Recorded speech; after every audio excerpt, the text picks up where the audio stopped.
Hello, humans. I'm an alien. Now, chances are, if you're seeing this video, you watched one of my future videos and, for reference, decided to watch the first one, at my request.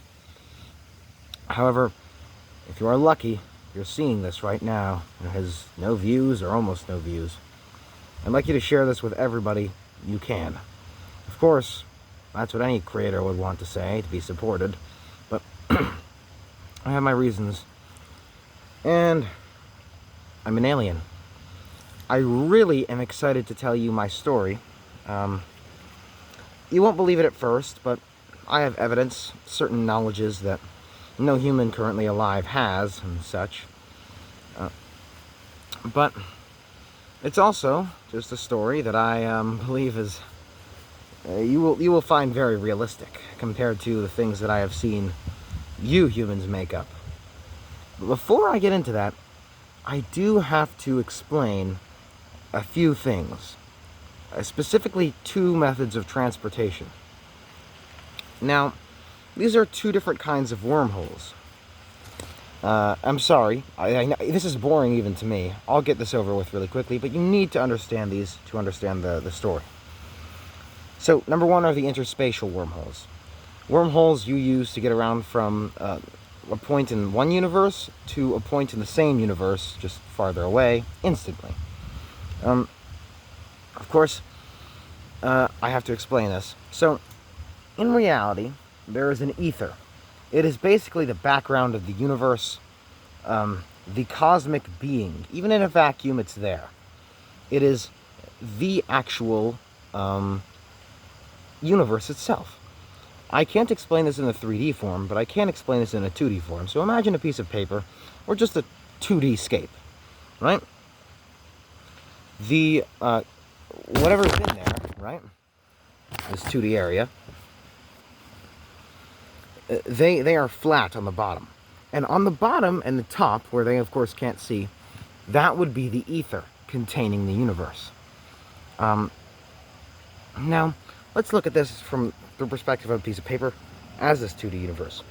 It's infinitely wide and infinitely long, right? Or, yeah, but it has no height. Well, you're imagining a paper. You could pick up a paper to do this, actually. Now, imagine many papers stacked on top of each other.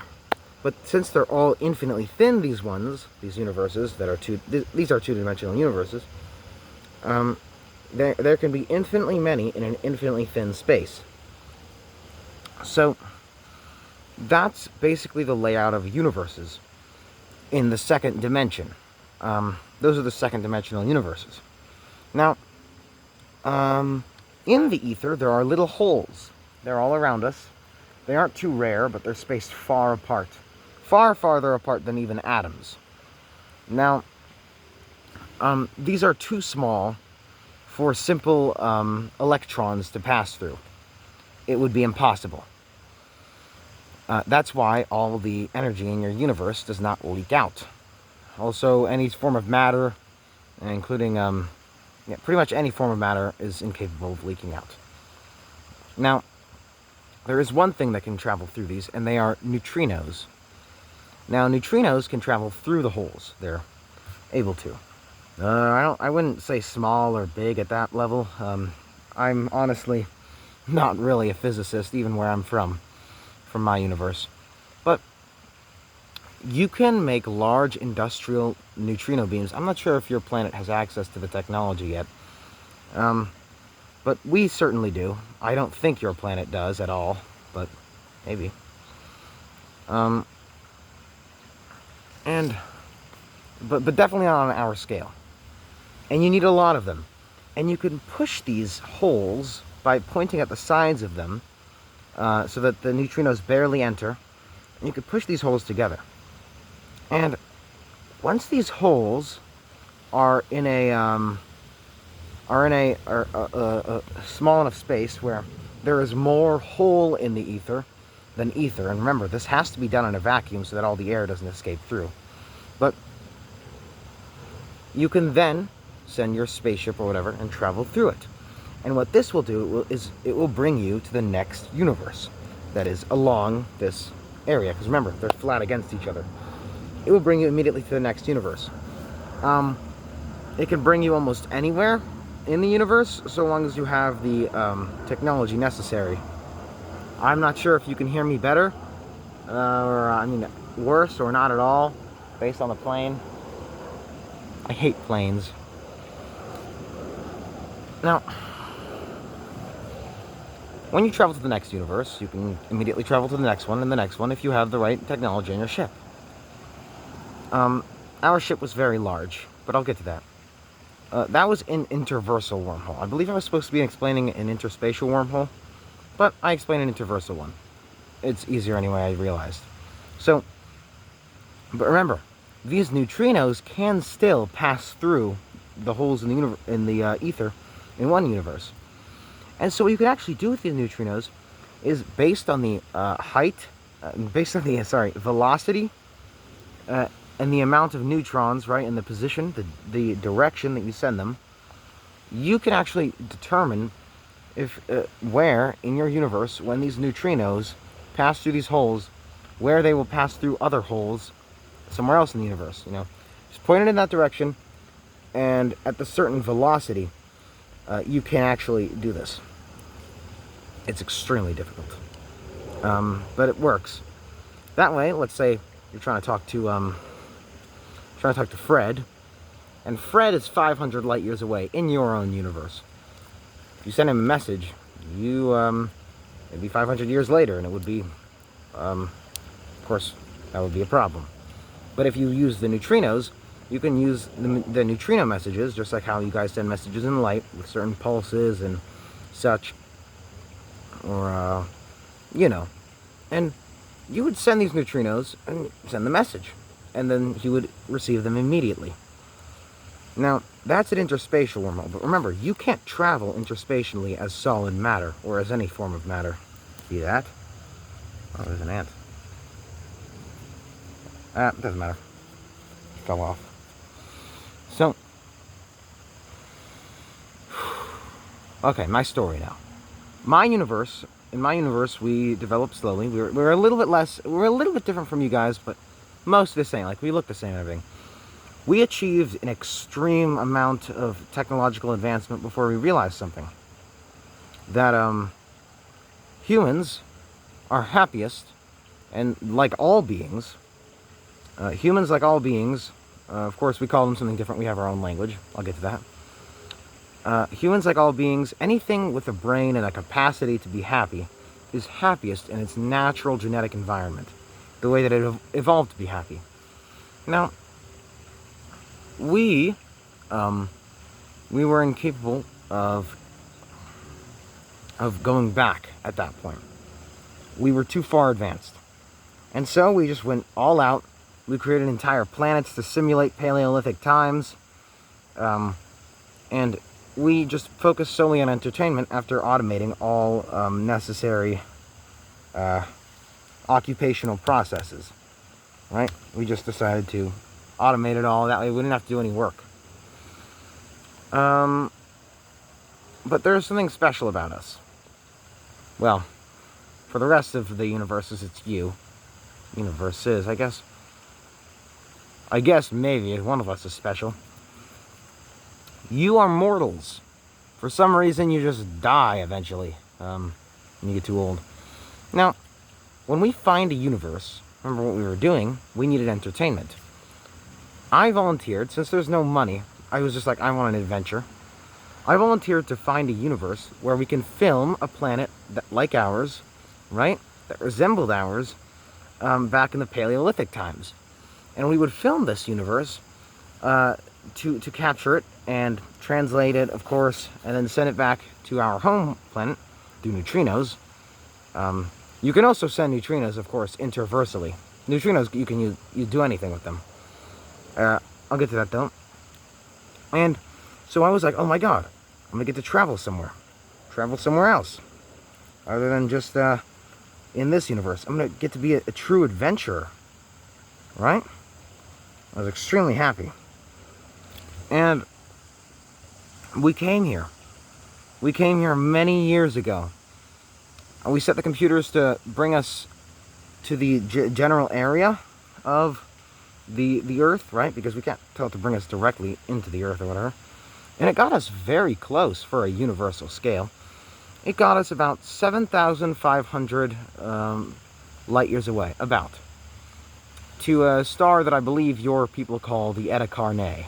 Eta Carinae. And we went to the star, and from there we sent some ships that were able to go almost very close to light speed with not a lot of acceleration time because there are no people on board, that would come here, record everything, send it back in neutrino beams, audio and video, right? And then we'd be able to see it, send it back to our home reality, and of course, be entertained. Like a TV show. So, we did that. We came here, through all those universes, without realizing a certain something.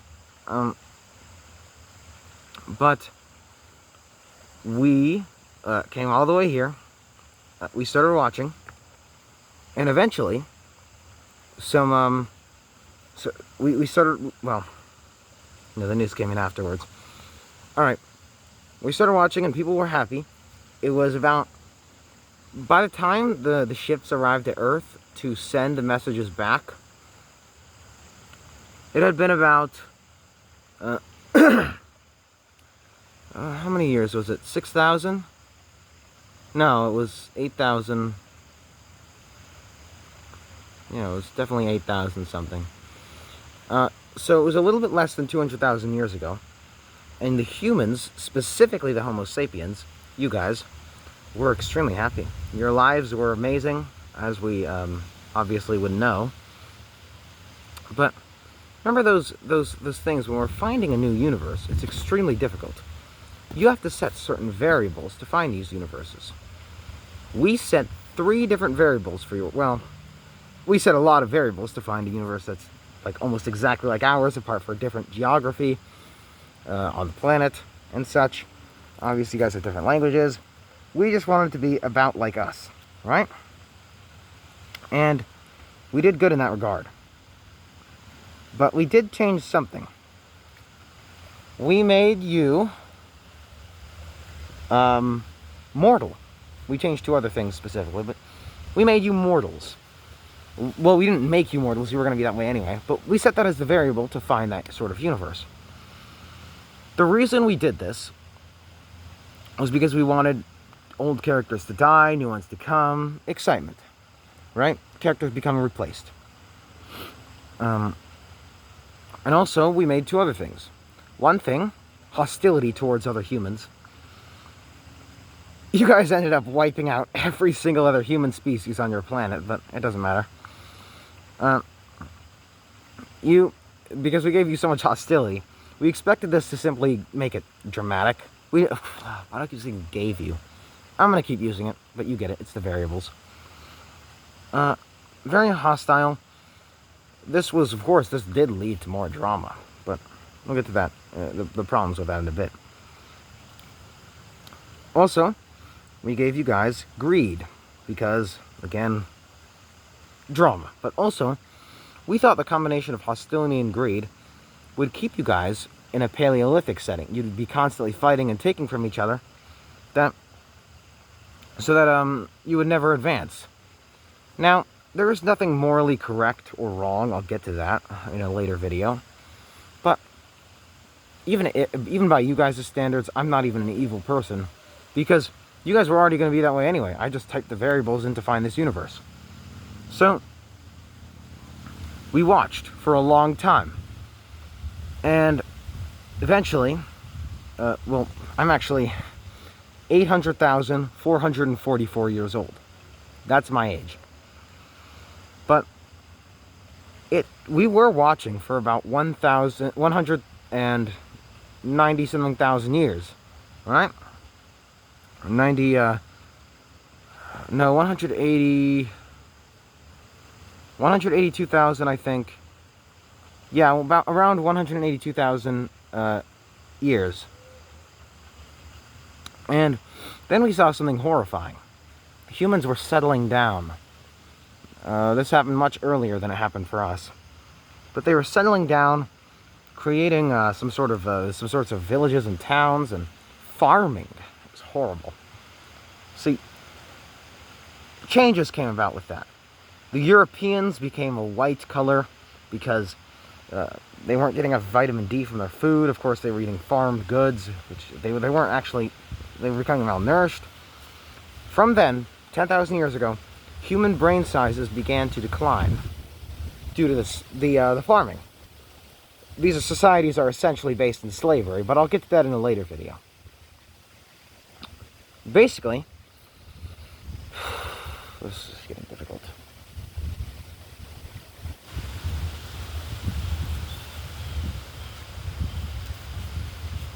We needed to stop this. So, we were thinking we could send a ship and wait and go all the way there. It would take a bunch of time. But let's just send them back to our universe, or to a last universe, the nearest universe. Then send them this way, and then back again and this way, until eventually we're much closer. Then we'll go. But then we realized something. You can't actually travel back through the same wormhole. The reason being that there is no time in these ethereal spaces. And so there are an infinite amount of us constantly traveling through infinitely many times. So there's no way to go through the same wormhole. But that's actually what plugs it. We didn't even know that that's what plugs it, to stop energy and matter from traveling through. But here's the problem.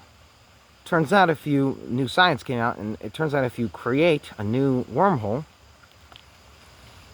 the two wormholes branch, right? They meet each other, and then they become larger and larger until they swallow the entire ether of that entire universe and completely leak it of all of its energy, making it a husk of a universe, destroying it completely.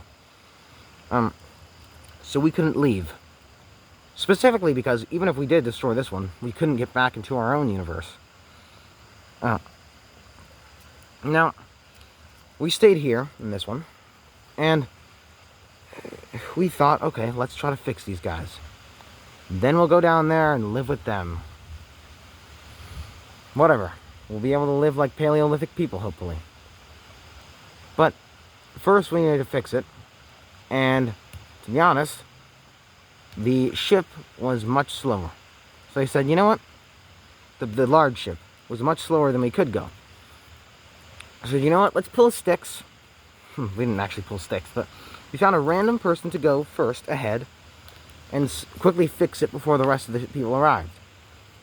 I was randomly chosen. I hope it was random and I wasn't sabotaged.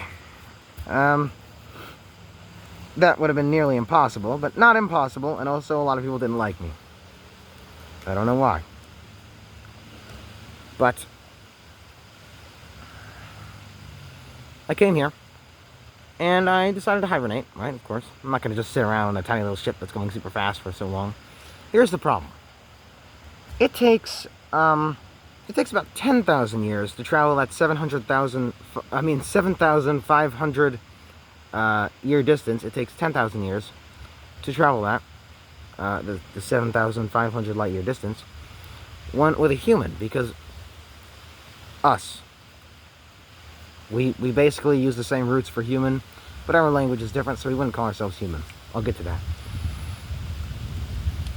It took me a long time because it takes a long time to accelerate. You can't just accelerate to light speed or near light speed immediately. You'll kill the person inside. It took a bit of time for me to get here. I crashed. Well, I did not crash. I landed, which destroyed many trees. I landed in northern Michigan. I was lucky. I got out and I looked around and I was horrified because I saw something above me. It was in fact a plane. I was very confused. I immediately used interspatial wormholes to contact the ship, and they had seen everything. Remember, they were still watching. Apparently, in just 10,000 years, the humans had gone from barely farming to they had gone to the moon and all this stuff. I'm surprised I didn't even get seen. Also, our ships, you probably didn't see them. They don't look like the saucers or whatever. They just pretty much look like long tubes. I don't think you guys would have seen them. You probably haven't. They're still around. And I was immediately... So, not only are we, as immortal people, slightly less fully developed as you guys, at our most fully developed point, for you guys it would be about the age of 17, is us fully developed. Also, hibernation de-ages you, so I was even smaller than the max amount of age. I want to make sure this video is going smoothly, because it's pretty long. Sure it's going right. Alright, everything seems to be going well.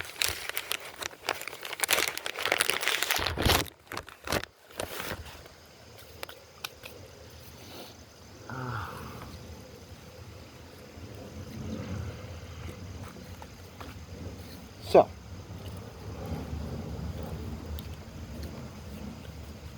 I spent 10 years, we grow very slowly, see.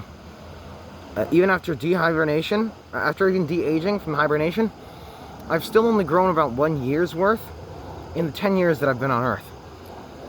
And I entered an orphan society, right? I didn't give them any information about me. They put me in a foster home, right? After determining that I was mentally worthy. I also learned the language first. And see, in our planet, in our universe, there's only one language between all of us. So, I don't have the brain to learn multiple languages. I can only learn one language at once. I don't even know my home language. I can, of course, put it into a computer on my ship, which then translates it and sends it in the translated message. And I spent that 10 years with my ship as well. I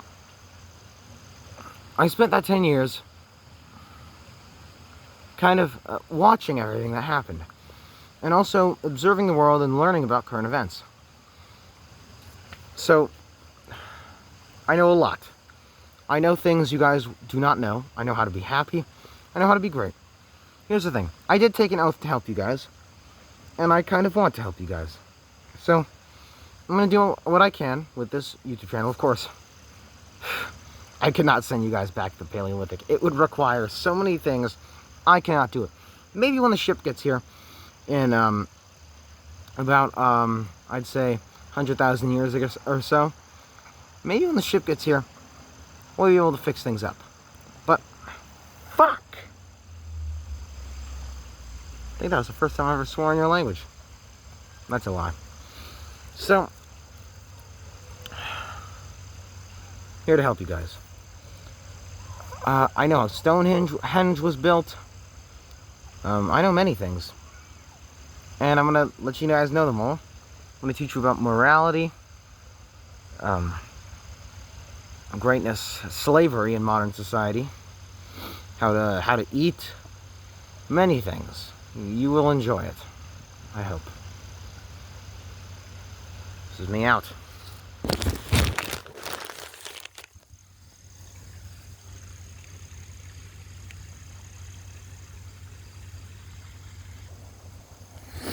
Hey, so I'm not completely sure. Right now, I think I may have forgot to mention that the reason you guys went so fast in your development was specifically because you were trying to figure out new ways to kill each other due to the hostility and greed. So it actually worked, ironically, against our favor. You know? So, I just wanted to say that because I think I forgot to tell you. It's a big blab that I just made. Better videos will come.